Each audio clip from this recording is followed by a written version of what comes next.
ربنا وجعلنا مسلمين لك ومن ذريتنا أمة مسلمة لك وأرنا مناسكنا وتب علينا إنك أنت التواب الرحيم. والصلاة والسلام على من لا نبي بعده أما بعد فأعوذ بالله من الشيطان الرجيم بسم الله الرحمن الرحيم.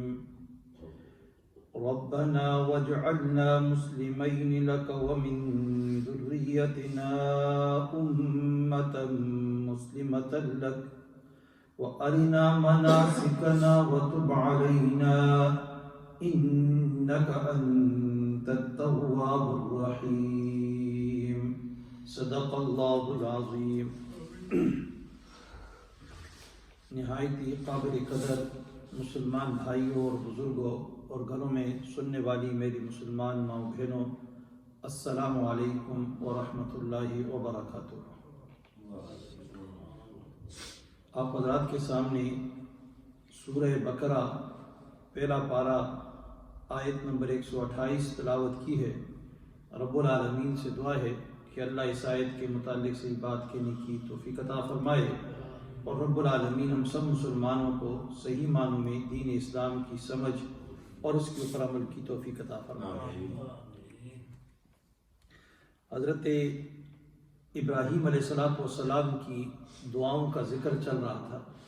تعمیر کعبہ کے دوران آپ نے اپنے رب کے حضور ہاتھ اٹھائے دعاؤں کے لیے.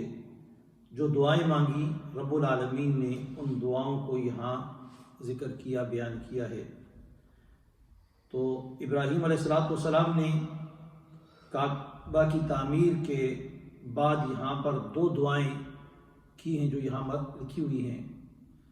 ایک دعا انہوں نے امت مسلمہ کی تاسیس کے لیے، بنیاد کے لیے، اور دوسری دعا رب العالمین سے اپنی اطاعت اور تابعداری اور فرمانبرداری کے لیے کی ہے،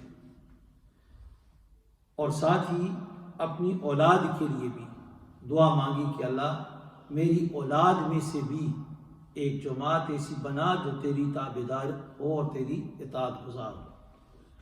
پھر آگے دوسری جو دعا ہے اس میں حضرت ابراہیم اسی دعا کا جو پہلی جو دعا ہے اس کا دوسرا حصہ جو ہے، اس حصے میں ابراہیم علیہ السلام اور اسماعیل علیہ السلام یعنی باپ اور بیٹا اللہ رب العالمین کے حضور بیت اللہ شریف کی تعمیر کا جو مقصد تھا، اللہ کی عبادت اور مناسک کی حج کی ادائیگی، اس کے لیے دعا کرتے ہیں کہ اے اللہ تو ہمیں تعلیم کر دے حج کے مناسک اور حج کی جو جگہ ہیں وہ ہمیں بتا دے.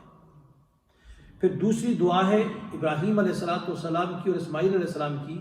وہ نبی آخر الزمان خاتم النبیین حضرت محمد مصطفیٰ صلی اللہ علیہ وسلم کے لیے دعا کی ہے، خاص طور پر کہ اے اللہ تو اس امت کی جس کے لیے ہم نے دعائیں کی اس میں ایک رسول بھیج، عظمت والا اور عالی شان رسول بنا کر بھیجے. تو یہ دو دعائیں ہی یہاں پر آج ایک پہلی دعا کا یہاں پر بیان ہوگا.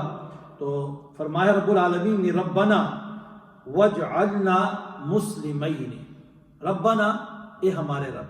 اس طرح پہلے بھی گزرا، انبیاء کرام جب دعائیں کرتے ہیں اپنے رب سے تو ربنا ربی سے دعا کرتے ہیں.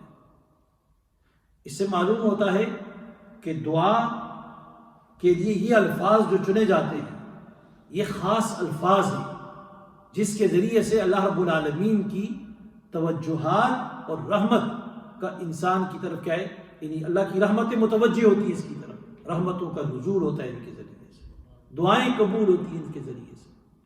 اور دوسری بات یہاں پر یہ بھی آپ کہ یہ بتائی جاتی ہے، اس سے سبق حاصل کیا جاتا ہے کہ اللہ رب العالمین کے بغیر کسی اور کے سامنے ہاتھ پھیلا کر نہیں مانگنا چاہیے. اس لیے انبیاء کرام کی دعائیں بار بار ذکر کی جاتی ہیں قرآن میں. تو ان میں ربنا ربنا ربنا رب، تو یہ دعائیں ہیں. تو اس کا مطلب ہے کہ مسلمان قیامت تک آنے والا، اللہ اور اس کے انبیاء رسولوں کو ماننے والا، اس کے ہاتھ پھیلے صرف اور صرف کس کے سامنے؟ اللہ کے سامنے، اللہ ہی سے مانگے. تو فرمایا ربنا وجعلنا مسلمین، اے ہمارے رب بنا ہمیں مسلمان، یعنی مخلص مسلمان بنا لے، مطیع بنا لے، موحد بنا، شرک سے بچا ہوا بنا، ریاکاری سے پاک بنا دے. اور یا اللہ تو ہمیں ریاکاری سے محفوظ کر، خشوع اور خضوع عطا فرما دے. اور تفسیر جواہر القرآن میں ہے کہ ہمیں مزید اخلاص نصیب فرما. اس طرح تیرا گھر ہم نے بنایا ہے صرف تیری رضا کے لیے، تیرے حکم کی اطاعت اور تابعداری کرتے ہوئے بنایا ہے، تو یا اللہ ہمیں مزید اخلاص عطا فرما اور توحید خالص عبادت پر، توحید خالص اور اپنی عبادت پر ہمیں ثبات نصیب فرما، یعنی ثابت قدمی عطا فرما دے. ہمیں اس کے اوپر جمائے رکھ ہمیشہ دل و جان سے اور زبان سے، ہر نفع اور نقصان میں. اے اللہ تم ایسا بنا کہ ہم تجھے ہی پکاریں اور کسی کو نہ پکاریں، مالی ہو بدنی ہو زبانی عبادتیں ہم تیری ہی بجا لائیں. انبیاء کرام کی یہاں پر لکھا ہے تفسیر اس میں معارف العرفان میں فرماتے ہیں کہ انبیاء کرام نے ہمیشہ اللہ رب العالمین کے حضور یہی دعا کی ہے. کس بات کی دعا کی؟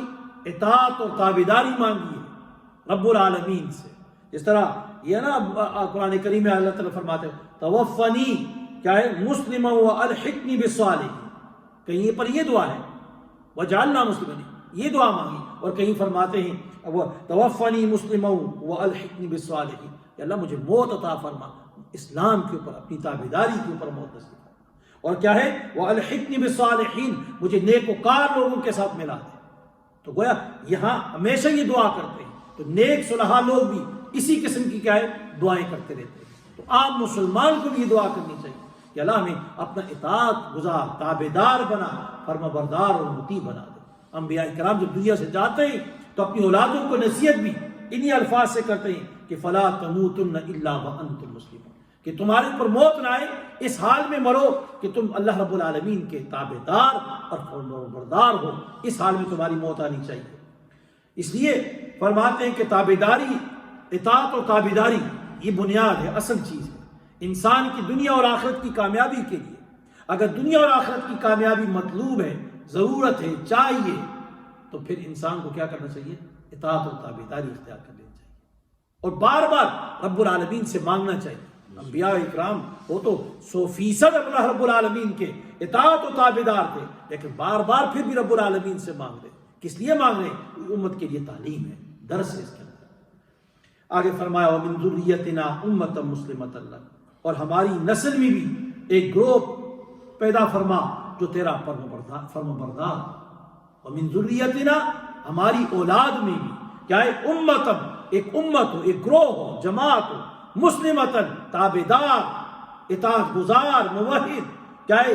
لکا، تیرے لیے خالص ہو. جواہر قرآن میں ہے کہ اللہ ہماری اولاد میں بھی ایسی جماعت برقرار رکھ جو تیری توحید کی پابند ہو، جو تیری توحید کو ماننے والی ہو، صرف تیری ہی عبادت کرنے والی ہو، تجھے ہی کو پکارتی ہو، اور توحید کی اشاعت جو ہے اور شرک سے بچنے کی لوگوں کو تاکید کرنے والی ہے. تفسیر مظری میں ہے کہ یہاں پر فرمایا وَمِن ذُرِّيَّتِنَا، من کا حالت، یہ من تبعیضیہ ہے کہ بعض لوگوں کو، سب کے لیے نہیں مانگی ابراہیم علیہ السلام نے. کیا کہا؟ وَمِن ذُرِّيَّتِنَا، میری اولاد میں سے بھی بعض لوگوں کو، کیا ہے؟ ایسی میری اولاد میں ایسی جماعت بنا جو کیا ہے؟ تیری اطاعت و تابعدار. پوری اولاد کے لیے کیوں دعا نہیں کی؟ کیوں نہیں مانگی؟ تو مفسرین فرماتے ہیں اس لیے کہ یہ معلوم ہو چکا تھا ابراہیم علیہ السلام کو پہلے کہ ان کی اولاد میں سارے مسلمان نہیں ہوں گے بلکہ کافر بھی ہوں گے. جس طرح پہلے گزرا نا کہ لا ینال عہد الظالمین، میرا یہ عہد اور یہ وعدہ، یہ میرا حکم جو ہے یہ ظالموں کے لیے کیا ہے؟ نہیں ہوگا. تو اس لیے ابراہیم علیہ السلام نے پھر کیا کہا؟ وَمِن ذُرِّيَّتِنَا، یا اللہ ہماری اولاد میں سے بھی بات نیک بنا دے، اطاعت گزار بنا دے، تابعدار بنا دے. معارف القرآن میں ہے کہ اس دعا میں بھی اولاد کو شریک کیا ابراہیم علیہ السلام. پہلے بھی دعا اپنی اولاد کو شریک کیا، یہاں بھی اپنی اولاد کو شریک کیا۔ اس سے معلوم ہوتا ہے، فرماتے ہیں کہ اللہ والے جو ہوتے ہیں، نیک جو لوگ ہوتے ہیں، اللہ والے اور اللہ کے مقبول بندے جو اللہ کی راہ میں اپنی جانی اپنی مالی قربانی پیش کرنے سے دریغ نہیں کرتے، تو فرمایا ان کو اپنی اولاد سے کس قدر محبت ہوتی ہے۔ فرمایا عوام کی تو محبت جو ہوتی ہے وہ صرف اور صرف اولاد کی جسمانی راحت اور صحت، اس کے لیے اچھی مال و دولت یا اچھی گاڑی اور اچھا گھر اس کے لیے ہوتی ہے، لیکن اس کے گرد گھومتی ہے ان کی محبت۔ لیکن اللہ والے جو لوگ ہوتے ہیں، اللہ کے مقبول بندے جو ہوتے ہیں، ان کے لیے کیا ہوتا ہے؟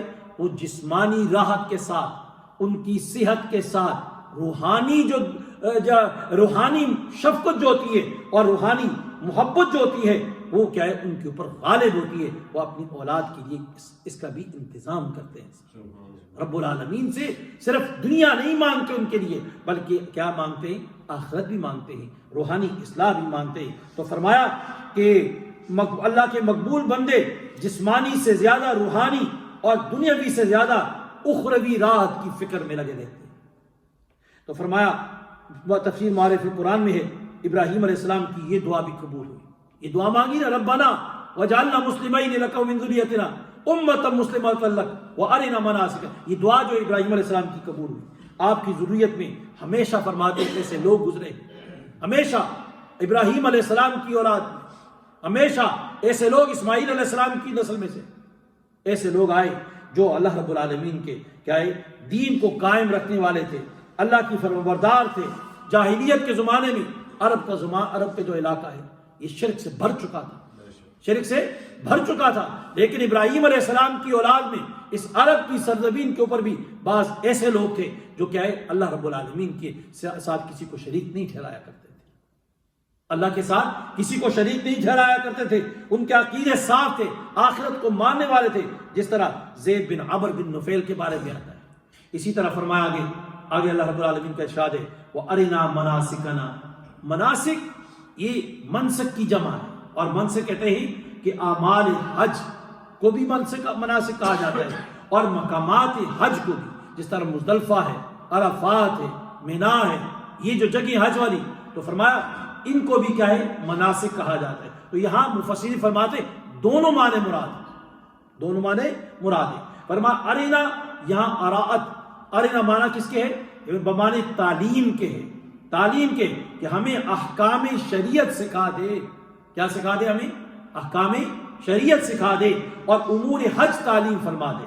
تو فرمایا علامہ بغوی رحمۃ اللہ علیہ کے حوالے سے لکھا ہے تفسیر مظہری میں، وہ فرماتے ہیں کہ ابراہیم علیہ السلام اور اسماعیل علیہ السلام کی یہ دعا کہ ارنا مناسکنا، اللہ ہمیں سکھا یا ہمیں دکھا، دو معنی میں آتے ہیں۔ ارنا ایک معنی آتا ہے تعلیم کے، ہمیں سکھا، اور دوسرا معنی ہے آنکھوں سے دکھا، اور دونوں معنی یہاں پر کیا ہے؟ دونوں معنی یہاں پر مراد ہے۔ تو فرمایا علامہ بغوی رحمۃ اللہ فرماتے ہیں کہ ابراہیم علیہ السلام اور اسماعیل علیہ السلام کی دعا قبول فرمائی اللہ تعالیٰ نے، تو جبرائیل علیہ السلام کو اللہ نے بھیجا۔ جبرائیل علیہ السلام اللہ کے حکم سے آئے، تو ابراہیم علیہ السلام کو، اسماعیل علیہ السلام کو حج کی ساری جگہ بتائی، ساری جگہ دکھائی، اور دکھانے کے ساتھ جب ابراہیم علیہ السلام اور اسماعیل علیہ السلام عرفات کے میدان میں پہنچے، عرفات کے میدان میں پہنچے تو جبرائیل علیہ السلام نے کہا ابراہیم آپ نے سب حج کے مناسک پہچان لیے؟ تو ابراہیم علیہ السلام نے ہاں فرمایا، ہاں میں نے پہچان لیے۔ تو فرمایا اسی دن سے اس مقام اور اس دن کا نام کیا ہو گیا؟ عرفہ ہو گیا۔ عرفات کو عرفہ کیوں کہا گیا، یا یوم عرفہ اسے کیوں کہا جاتا ہے، عرفات کا دن کیوں کہا جاتا ہے؟ اس لیے کہ ابراہیم علیہ السلام کو جبرائیل علیہ السلام اللہ کے حکم کے ساتھ آئے، اور عرفات کے میدان میں جب پہنچے تو حج کے مناسک سکھانے کے بعد اور بتانے کے بعد ابراہیم علیہ السلام سے پوچھا جبرائیل علیہ السلام نے، کیا آپ سمجھ چکے، پہچان چکے؟ ابراہیم علیہ السلام کا پہ تو اسی کے دن سے کیا ہو گیا؟ یوم عرفہ، اور کیا ہے؟ عرفات، اور جگہ کا نام عرفات ہو گیا اور دن کا نام کیا ہو گیا؟ یوم عرفہ ہو گیا۔ فرمایا وَتُبْ عَلَيْنَا، اور تو توبہ قبول کیجئے ہماری، توبہ علینا، ہماری توبہ قبول کر دیجئے، اِنَّكَ أَنْتَ التَّوَّابُ الرَّحِيمُ، بے شک تو توبہ قبول کرنے والا ہے، توبہ کو قبول کرنے والا تو ہی ہے۔ اب ابراہیم علیہ السلام کہتے وتب علینا، ہماری توبہ قبول کر، حالانکہ انبیاء تو گناہوں سے معصوم ہوتے ہیں، گناہ تو ان کے قریب تک نہیں جاتا ہے، پھر بھی ابراہیم علیہ السلام کے وتب علینا، اللہ تو ہماری توبہ کو قبول فرما۔ تو مفسرین نے لکھا یہاں پر یہ ابراہیم علیہ السلام کی جو توبہ ہے یہ وہ توبہ نہیں ہے جو عوام الناس کی توبہ ہوتی ہے، جو گناہوں کی وجہ سے توبہ کی جاتی ہے۔ یہاں تو ابراہیم علیہ السلام جو توبہ کر رہے ہیں یہ درجات کی بلندی کے لیے، درجات کی بلندی کے لیے، یہ تو مقامات کی کیا بلندی کے لیے دعا کی جاتی ہے۔ یہ ابراہیم علیہ السلام تو وہ دعا کر رہے ہیں۔ فرمایا بعض مفسرین نے بھی فرمایا یہ بطور تواضع کی امت کی تعلیم کے لیے۔ آج ہم لوگ ہیں کہ تھوڑا سا نیکی کا کام کر لیتے ہیں، اس کے بعد ہمارے پاؤں زمین پہ نہیں لگتے، ہم ہواؤں میں گھومتے رہتے ہیں، ہواؤں میں گھومتے ہیں، فخر کرتے اس کے اوپر لوگوں کو دکھلانے کی کوشش کرتے ہیں میں یہ فلاں کر رہا ہوں، میں فلاں کام کر رہا ہوں۔ لیکن ابراہیم علیہ السلام بیت اللہ شریف کی تعمیر کے بعد کیا کہہ رہے ہیں؟ وَتُبْ عَلَيْنَا إِنَّكَ أَنْتَ التَّوَّابُ الرَّحِيمُ، وَتُبْ عَلَيْنَا إِنَّكَ أَنْتَ التَّوَّابُ الرَّحِيمُ۔ اللہ رب العالمین سے دعا ہے کہ اللہ مجھے بھی اور آپ سب کو اخلاص کی دولت سے نوازے، اور اللہ تعالیٰ الحمدللہ رب العالمین، اللہم صلی علی سیدنا محمد النبی وعلی آلہ وصحبہ وسلم تسلیما۔ ربنا آتنا فی الدنیا حسنہ وفی الآخرۃ حسنہ وقنا عذاب النار۔ یا الہ العالمین ہمارا بیٹھنا قبول و مقبول بنا، اس بیٹھنے کو پورا نصیب فرما، خاتمہ پر خیر نصیب فرما۔ اللہ ہمیں اخلاص کے ساتھ یا الہ العالمین ان دروس کے سلسلہ جاری و ساری رکھنے کی توفیق عطا فرما۔ یا الہ العالمین اس آواز کو جہاں تک یہ آواز پہنچتی ہے پروردگار عالم سب کو اخلاص کے ساتھ سننے اور اس کے پر عمل کرنے کی توفیق عطا فرما۔ یا اللہ ہم سب کو عمل کرنے کی توفیق عطا فرما۔ صلی اللہ تعالیٰ علیہ خیر خلق محمد وعلیہ وسلم۔ آمین۔